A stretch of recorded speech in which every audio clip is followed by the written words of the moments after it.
കണ്ടോ ഇങ്ങനെ എണ്ണ തെളിഞ്ഞ് വരണം. നെയ്യാണ് ഈ താറാവിൻ്റെ നെയ്യ് ഇറങ്ങി വന്നിരിക്കുന്നതാണിത്. ഇങ്ങനെ നല്ല സൂപ്പറായിട്ടിരിക്കണം. ഈ കഷ്ണം എവിടെ നിൽക്കുന്നു, ചാറ് കണ്ട താഴെയാണ് നിൽക്കുന്നു.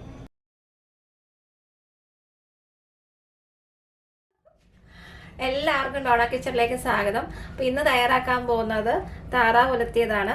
അതിന് വേണ്ടിയ സാധനങ്ങൾ എന്തൊക്കെയാണെന്ന് നമുക്ക് നോക്കാം. 2 സവോള എടുത്തിട്ടുണ്ട്, 3 വലിയ കഷ്ണം ഇഞ്ചി, 1 കൂടം വെളുത്തുള്ളി, ആവശ്യത്തിന് വേണ്ടിയ കറിവേപ്പില. ഇത് 800 ഗ്രാം താറാവുണ്ട്. താറാവ് ഞാൻ തൊലിയോട് കൂടിയാണ് കറി വെക്കാൻ പോകുന്നത്. അപ്പോൾ ഇതിന്റെ മസാല ചേർക്കുന്ന സമയത്ത് പറയുന്നതായിരിക്കും. ഈ വിഭവം തയ്യാറാക്കാൻ പോകുന്ന മമ്മിയാണ്. അപ്പോൾ എൻ്റെ സൗണ്ട് മാത്രമേ ഉള്ളൂ. അപ്പോൾ നമുക്ക് ഈസി ടേസ്റ്റ് ആയിട്ട് ഇത് എങ്ങനെ തയ്യാറാക്കുന്നത് എങ്ങനെ നമുക്ക് നോക്കാം. അപ്പോൾ ആദ്യമായിട്ട് വീഡിയോ കാണുന്നവരാണെങ്കിൽ സബ്സ്ക്രൈബ് ചെയ്യാൻ മറക്കരുത്. കറി തയ്യാറാക്കാൻ പോകുന്നതിനായിട്ട് ഒരു പാൻ അടുപ്പത്ത് വെച്ചിട്ടുണ്ട്. 2 ടീസ്പൂണോളം വെളിച്ചെണ്ണ ഒഴിച്ചു കൊടുത്തിട്ടുണ്ട്. എണ്ണ ചൂടായതിനു ശേഷം 1 ടീസ്പൂണോളം കടുക് ചേർക്കുക. കടുക് നന്നായി പൊട്ടിയതിന് ശേഷം 1/2 ടീസ്പൂണോളം ഉലുവയും കൂടെ ചേർക്കുക. ഉലുവയും കൂടെ ചേർക്കുകയാണ്.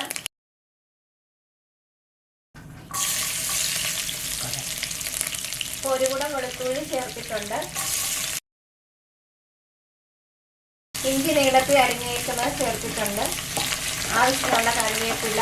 ഇത് നന്നായി ഒന്ന് മൂത്തതിന് ശേഷം നമുക്ക് സവോള ചേർക്കണം. എണ്ണയ്ക്കകത്ത് ഈ വെളുത്തുള്ളിയുടെ സത്ത് ഇറങ്ങണം, ഒരു മണം വരും. അതാണ് വെളുത്തുള്ളിയുടെയും ഇഞ്ചിയുടെയും ആ ഒരു മൂത്ത പാകം പറയുന്നത്. അതിനുശേഷം സവോള ചേർക്കുക. നമുക്ക് ആവശ്യത്തിനുള്ള ഉപ്പ് ചേർക്കാം. സവോള ഒന്ന് വാട്ടാൻ വേണ്ടിയിട്ട് ഉപ്പൊക്കെ ടേസ്റ്റ് അനുസരിച്ച് ചേർക്കാം. സവോള ഇടുമ്പോൾ എപ്പോഴും ഇത് കൂട്ടിയിട്ടാണ്. ഇവിടെ സവോള കഴിക്കുന്നത് നല്ല ഇറങ്ങിയിട്ട് മൂക്കാൻ താമസം ടേസ്റ്റ് വാങ്ങിയല്ല, താമസം വരും. കൂട്ടി ഇടുന്നതോറും ഇളഞ്ഞ് സവാള മൂട്ടി ഉപ്പിടരുതെന്നാണ് പറയുന്നത്. ഉപ്പിട്ട് സവാള വയ്ക്കുന്നത് നല്ലത്, ഇടാതെ വയ്ക്കുന്നത്. 3 കൂട് തേങ്ങ ഇട്ട് മൂട്ടും കേട്ടോ. സവാള ഇത്രയും വയ്ക്കണം കേട്ടോ, ഇല്ല മധുരമായി പോകും കറിക്ക്. ഇങ്ങനെ വെളുത്തിരിക്കരുത്, ഇങ്ങനെ മൂത്ത് തന്നെ ഇരിക്കണം. കരിഞ്ഞ് പോയി മഞ്ഞൾപ്പൊടി ഇടുക, എരിവുള്ള മുളക് പൊടി ഇടുക, മല്ലിപ്പൊടി, കാശ്മീരി മുളക് പൊടി. പിള്ളേരുള്ളതുകൊണ്ട് പിള്ളേർക്കൂടെ കൂട്ടണ്ടേ, അതുകൊണ്ട് അധികം എരിവ് ചേർക്കണില്ല കേട്ടോ. എരിവ് വേണ്ടവർ കൂടുതൽ ചേർക്കണം. പൊടി മൂപ്പിക്കണം ഉണ്ടോ. ഇതിൻ്റെ പാകമായി പച്ചമണം കിടണം, ഒരു മണം വരും. ഇങ്ങനെ മണത്ത് നോക്കുമ്പോൾ അറിയാം, മണം വരും. തീ ഇപ്പം കെടുത്തിയിട്ടിരിക്കുക കേട്ടോ. ഈ ചട്ടിയുടെ ഭയങ്കര കനമുള്ള ചട്ടിയാണ്, നല്ല ചൂടാണ്. പച്ചമണം എല്ലാം കെട്ട് കഴിയുമ്പോൾ കുരുമുളക് പൊടി,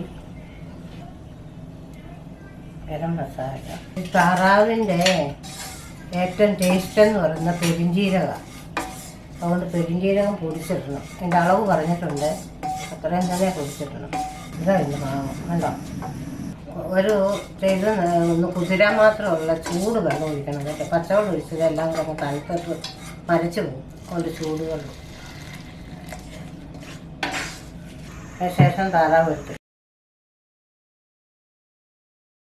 തൊലിയോടുകൂടി ചെയ്തിട്ടിരിക്കുന്നത് കേട്ടോ. താറാവിൻ്റെ തൊലി കളഞ്ഞാൽ പിന്നെ താറാവിൻ്റെ രുചിയില്ല. അതുകൊണ്ട് തൊലിയോടുകൂടി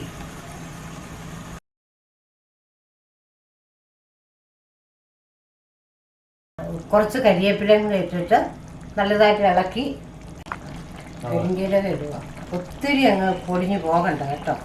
സ്വല്പം ഒന്ന് കടിക്കണം, ഇടയ്ക്കൊരു കടി വരുന്ന സുഖമാകും. ഒരു സ്പൂൺ നെയ്യും കൂടി അതിൻ്റെ പുറത്തോട്ട് ഇട്ട് കിട്ടും. ഇനി ഒരു അരമണിക്കൂർ കഴിയുമ്പോൾ ഒന്ന് ഇടയ്ക്ക് നോക്കണം. മല്ലി ചേർന്ന് അരി പിടിക്കുക. ഇടയ്ക്ക് നോക്കിയിട്ട് ഉപ്പ് വേണമെങ്കിൽ ശകലം ഉപ്പും കൂടെ ഇട്ടിട്ട് പിന്നെ ഒരു കറി വാങ്ങുന്നതിന് മുമ്പ് 2 പ്രാവശ്യം ഇളക്കി കൊടുക്കണം. ഇളക്കി കൊടുത്ത് വെന്ത് നോക്കണം. ഇടയ്ക്ക് വെന്തില്ലെങ്കിൽ അരശി എടുത്ത് നോക്കണം, എല്ലേന്ന് വിട്ടു പോയിട്ടുണ്ടോ എന്ന്. ഇടയ്ക്ക് വിട്ടു പോയിട്ടുണ്ടെങ്കിൽ അതാണ് അതിൻ്റെ വേവ്. വെന്തില്ലെങ്കിൽ ഒരിക്കലും പച്ചവെള്ളം ഒഴിച്ചേക്കരുത്. വെള്ളം തിളപ്പിച്ച് ആ ചൂടുവെള്ളം മാത്രമേ ഒഴിക്കാവുള്ളൂ. അത് ഇളക്കാൻ പോവുകയാണേ. വേണ്ട എണ്ണ തെളിഞ്ഞിരിക്കുന്ന എടുക്കാം. താറാവിൻ്റെ മണം, താറാവിറച്ചിയുടെ മണം വരുന്നുണ്ട്, നല്ല ടേസ്റ്റ് മണം. ഇത് ആ വെള്ളം മതി കേട്ടോ. വെന്തോളൂ, വെള്ളം ഒഴിക്കണ്ട കേട്ടോ. വലിയ തീയിൽ വീഴുന്നുണ്ടോ. കറി നോക്കട്ടെ. ആ നല്ല സൂപ്പറായിട്ടുണ്ട്. നല്ലതായിട്ട് പറ്റി. നല്ലതായിട്ട് കണ്ടോ ഇങ്ങനെ എണ്ണ തെളിഞ്ഞ് വരണം. നെയ്യാണ് ഈ താറാവിൻ്റെ നെയ്യ് ഇറങ്ങി വന്നിരിക്കുന്നതാണിത്. ഇങ്ങനെ നല്ല സൂപ്പറായിട്ടിരിക്കണം. ഈ കഷ്ണം എവിടെ നിൽക്കുന്നു, ചാറ് കണ്ടോ താഴെ നിൽക്കുന്നു. അങ്ങനെ നിൽക്കാവുള്ളൂ. നിരപ്പ് ചാറാകരുത്, അത് ചീത്തയാണ്. ഇങ്ങനെ തന്നെ ഇരുന്നാലേ എൻ്റെ യഥാർത്ഥ ടേസ്റ്റ് നമ്മൾ നാക്കയിലോട്ട് കിട്ടത്തുള്ളൂ. നല്ലതായിട്ട് വെന്തു. നല്ല പാലപ്പം കൂട്ടി തിന്നോണ്ടാൽ മതി. നല്ല ബ്രെഡോ പാലപ്പോ അപ്പമോ എല്ലാത്തിനും കൊള്ളാം.